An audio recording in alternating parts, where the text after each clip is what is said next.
Okay, I'll give you real pros and cons about living in New York City. Let's start with cons. Burnout culture. Burnout culture haunts me to this day.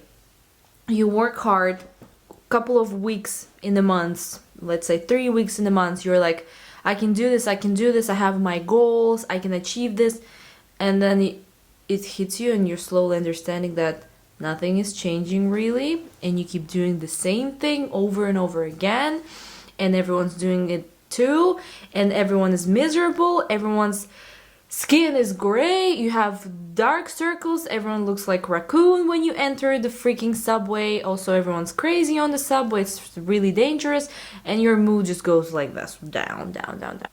Not everywhere in America, everyone works as if there is like a jockey and you're a horse and the jockey goes like, go, go, go, go. It's mainly New York City, I feel like, or like some other big cities. So be prepared to work a lot. And if you are okay with working a lot, which I really like working, like I do like making efforts. I'm not a lazy person, absolutely not, but I do need time to recharge. Sometimes I skip once a week of work because I really feel like I need to stay home today. I truly cannot carry all this weight with me today, and I know that my work will not be impacted. I definitely skip a day. That's why you have to have means of traveling in and out so you can recharge. Let's say my dream right now is to go to a retreat for 3 weeks where nobody could reach me, my phone will be off, and I'll just be doing yoga, and getting massages done. People here mostly are lonely. There are successful stories, there are people who are married, I know such people. But I also know a bunch of people who have never dated in their life, who have never experienced love or relationship or partnership or tender feelings, and that's really upsetting. That's so upsetting. You also have to be prepared that you might become so independent that your energy will, repel love. I don't know. Yeah, it might happen. You might end up lonely in the city. Maybe everywhere else in the world, I feel like you might end up lonely, but here specifically, millions of people doesn't mean shit, because some of them are really crazy. That's another point. Dating and friendships are a little bit transactional, because I am friends with you if you bring something to the table. Is such a New York thing. Maybe it is an LA thing too, or it's very pretentious. I know that people are friends here with those who can help them out with something, or who look good, or can pay for expensive dinners, or have the same interest, in the sense that you're pursuing something and it's not really genuine. You have to try to find your own crowd. I was lucky enough because I went to college here and kind of slowly build it up within 8 years. But I've seen so many people who just came to New York City, like lived here for a year or two, and they're sort of stuck with people who they're not compatible with, but just because they're lonely, they kind of want to hang out, and that's another thing that you might face. So it is sometimes isolating despite how many people live here. I also get sensory overload a lot. Like after work, if I'm going off West 4 station to McDougal Street, I need like a minute to close my eyes, because so many things are happening. So many lights, talks, people. It's a lot. Even though I'm pretty energetic, The biggest con is the price, and to find a good place to live. That's a problem. There is a bunch of places where you can live, but it's gonna be expensive if you want to have a window.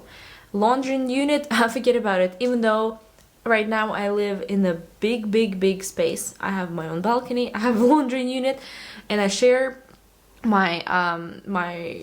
we share apartment. It's a 2-floor apartment with 3 other people. There's a bunch of space, but it's pricey. What I pay is pricey, and I live by the park. To be able to afford that, I had to work many years before I could have the salary I have now. And also keep looking, keep looking, keep looking. You will always be on the hunt for a better room, a better apartment, better roommates. Also be prepared. City is low-key dirty. I don't know what happened. After COVID, it slowly turned into a shithole. The rats are out of control right now, but it's not always the case. I think it comes and goes depending on who the mayor is, and how many people are going through New York City. After the war in Ukraine, immigration flow was heavy. The city got dirtier. It's not because of the Russian-speaking community, but the city got dirtier after COVID, just in general, because it was like loose, everything was loose, police was not funded well or something. I saw a bunch of shit on the walls in the subway. But right now, it's super strict. I see a lot of NYPD in the subway trains almost on every station. City sometimes has good seasons and bad seasons. Now we're gonna talk about pros. New York City is a dream city because there is a bunch of places where you can eat. It's like number one thing that I benefit from. Cuisine. Variety of cuisines. Like one day I crave Uyghur, another day I crave Yemeni food, or another day you crave Mexican, Italian, French, New Zealandian, Australian, anything. You can find it in New York, and you'll be pretty satisfied with your cravings or like nostalgia of a place that you think of.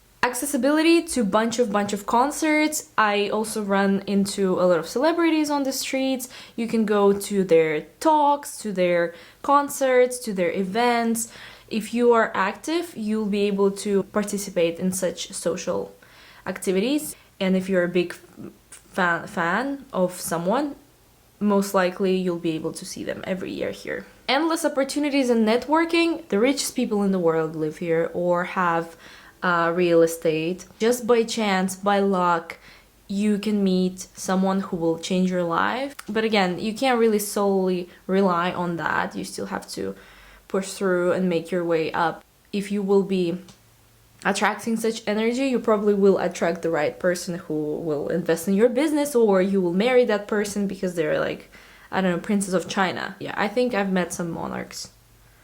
Even hang out with them a couple of times. I'm not gonna tell from where, because too much information.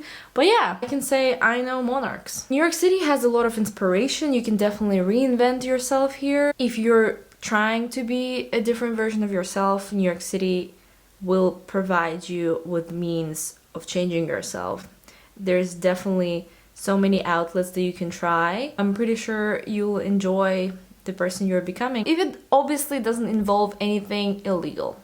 Don't become part of the gang, or don't become a drug addict, because that's not really reinventing yourself. That's kind of killing the vibe of life, you know, please. Another big pro, diversity and culture. I mean, it kind of relates to the cuisine that I mentioned. You truly will be able to expand your horizons. Let's say if you have never traveled outside of US, or if you have never traveled to any part of the world and you're not from US, you will meet interesting people that will teach you something new. That is 100%. At the end of the day, you always get to say, I'm from New York City, baby. I like my coffee from Bottega, and you know, that vibe is unbeatable. I'm joking, but at the same time, I don't really have to go anywhere because people come through New York City a lot, and to what I reply, good morning, New Yorkers. And that's my favorite phrase because it explains a lot. It explains the hustle, the culture, the working hustle culture, and spending a lot of money, enjoying life, and being miserable and happy about it. That defines a New Yorker. You know how shitty it is to live in the city, but you love it so much. At the end of the day, to live in your city is shitty. It's dirty, it's dangerous. Anything really big, bad can happen here. And it's very expensive, and you have to work a lot, and nothing is promised to you. Truly, actually, people have to realize that nothing is promised to you, even if you come here. And even if you live here for 10 years, for 20 years, I know people who lived here for more than 20 years and they still don't have their own housing, but they love the city so much and they just don't want to move anywhere else because they don't see themselves living in another state where there are 2 restaurants on the street. That's it. It's definitely a cool experience. One thing that I always tell to people, not a single person lived the same New York City. Not a single person. So if I take people from my school or high school from back home, we did live the same Almaty in a way. If you take people from Tanzania, they did live Tanzania in the same way, or like Russia. But here in New York City, absolutely nobody kind of lived the same way because different people, different careers, different areas, even the train you take, it impacts your life a lot. I hope this video was fun. Take it seriously, that was really honest. I lived in another state. I lived in San Francisco and South Carolina before, just to get out of New York City and have this perspective of a person who's not only like stuck in this mentality of like, oh, New York or nowhere. I came back. That should tell you something.